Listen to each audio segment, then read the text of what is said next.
Welcome to the Level Up Your Gym podcast. Today is dedicated to my man, Andrew. Andrew recently had a birthday, gym owner from California, sharp young man I've got to know through different consulting and through our Inner Circle page.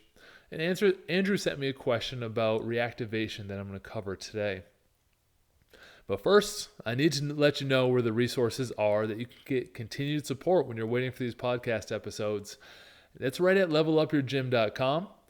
It's like a gym masterclass in daily emails. Each morning, for free, I'll send you a 3 to 5 minute lesson right to your inbox. You just visit levelupyourgym.com. Make sure you get on your daily video series. Andrew asked, trying to regrow my membership base seems a little daunting. I hear or see that so many people posting a ton of different strategies to use. What are 2 to 3 things that you suggest using to regrow our membership base? Now, if you're new to the podcast, you know that I'm in the same boat as a lot of gym owners. I have 3 locations. We have a lot of members, and Andrew's asking this time during the pandemic, but these lessons, I'm going to make them universal, so it's not just limited.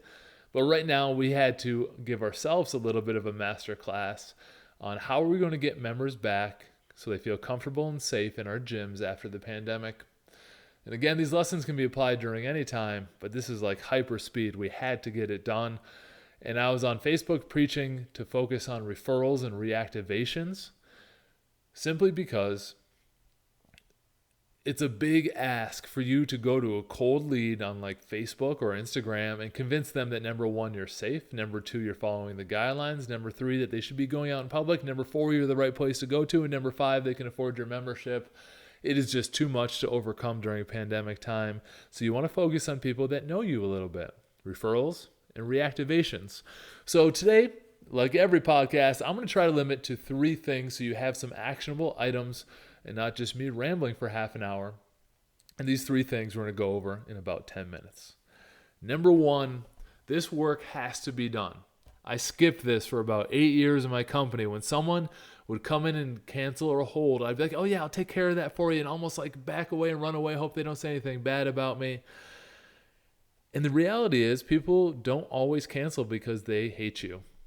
However, the reality in our mind at the beginning is they're canceling because they hate me. They don't like the training. They don't like the gym. Something's wrong. They're canceling and it's me. We've done a lot of these cancellation forms and we're learning more and more that it's something that's going on in their life, their personal schedule, their personal finances, a kid's sports season, getting some seasonal effectiveness disorder. We're up here in New York. Things get dark in the fall, and that happens to members where they get some seasonal effectiveness going on. And if you just cancel their membership and never ask them if you can continue to help them, you're doing them a disservice. So number 1, whenever someone cancels or holds a membership at your facility, you will always know why they left. You need to ask that question. There is no hiding from it. You need to be an adult. You need to be a business owner and ask them. Now, there's different ways of asking them. Of course, you want to ask in a very understanding way, and you want to be able to help them out with their processing of their cancel or hold in a timely fashion. You're not going to be a weirdo about it. We make it very low friction for our members, and we just have them fill out a few question web survey. If it's a hold, they answer how long they would like the hold for, the reason for the hold, and any comments. So we gather that information, that reason for the hold being the biggest one. Now, if they straight up cancel, it's the same kind of questions. There's a little bit more to it.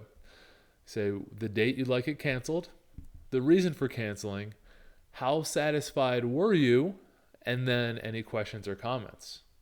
From people that have canceled, over 70% of them mark extremely satisfied. It's a drop-down menu, extremely satisfied, moderately satisfied, satisfied, not satisfied. We have very rarely, now I'm not going to say never, I think maybe 1 or 2 over the last 5 years, very rarely did someone mark the bottom one. It's almost always that they are very or extremely satisfied, which begs the question, why are they canceling? They've answered it above, maybe there's a little bit more to it, but you've processed the cancellation for them, but they're giving you the objection for the reason, whether it's a hold or cancel. They're saying it's the time of year, It's my kid's sports season. I haven't been into it lately. I need a little more accountability. They're giving you some objections and their reasons and things you can overcome. So the only way you can reactivate members successfully is to know why they left. You need that info. Let me give you an example on how you can leverage that info. Let's say someone says, I'm going to cancel my membership. It's my daughter's soccer season. I'm going to be driving her all over the place and I don't have the time. Now, you always want to, and my third thing I'm going to go over today is leave the door open. We'll say, thank you for spending time with us. We appreciate you taking the time to fill out a cancellation form. We wish your daughter an amazing soccer season. Do you mind if we follow up at the end of the season to see if there's anything we can do for you? So we're looking for them to confirm, to say, yes, it's okay to market to me again when the soccer season's over. And we make a little note on our spreadsheet. And at the end of the soccer season, guess who's getting a call to reactivate? We'll say, soccer season's over. You said that you were extremely satisfied with the facility. We'd like to invite you back in. We know it's tough to get started. Why don't you have a free week on us to see if it fits your schedule? So I'm speaking to that person's specific objections, and leading into number 2 I want you to learn today is you need to give them a reason to return.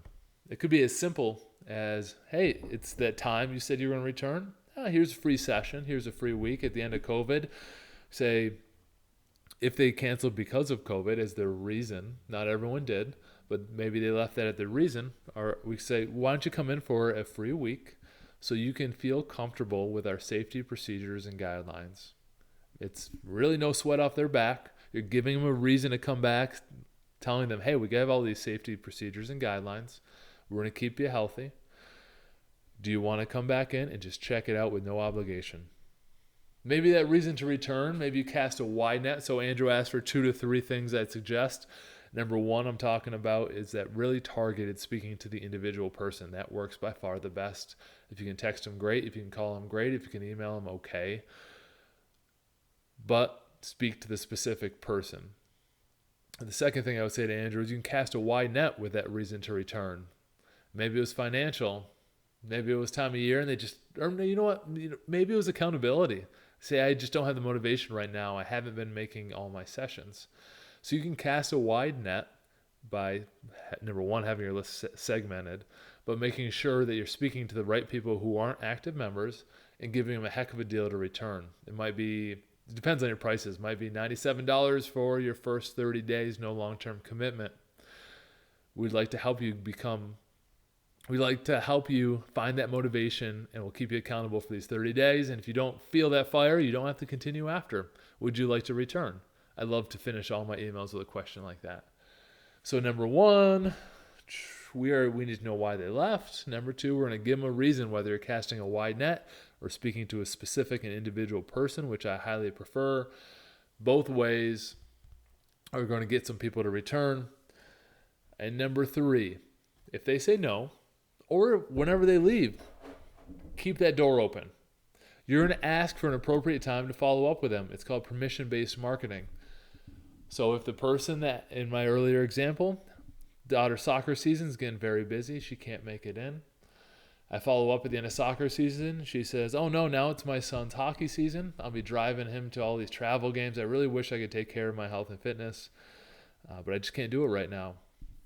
So we say, oh, completely cool. Thank you for letting us know. Maybe we can send you some home workouts, which we often do to bridge the gap. Otherwise, we'll follow up at the end of hockey season. Does that sound cool with you? And she'll say yes. So now we have another door opening for us to follow up at that time. So here's how you're going to reactivate the members, everyone and Andrew. Know why they left. Give them a reason to return, which is usually what you'll hear on other podcasts. Do these special deals, special offers, do different cartwheels. Yeah, any of those would be fine if you know the reason why you left and it solves their problem. And then you're going to leave the door open for them.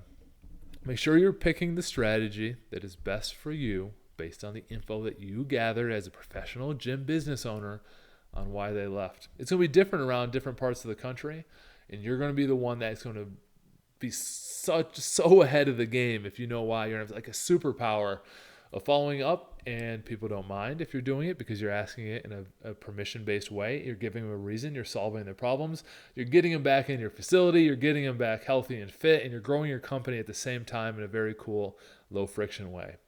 That's my 10 minutes. Let's talk again in a week.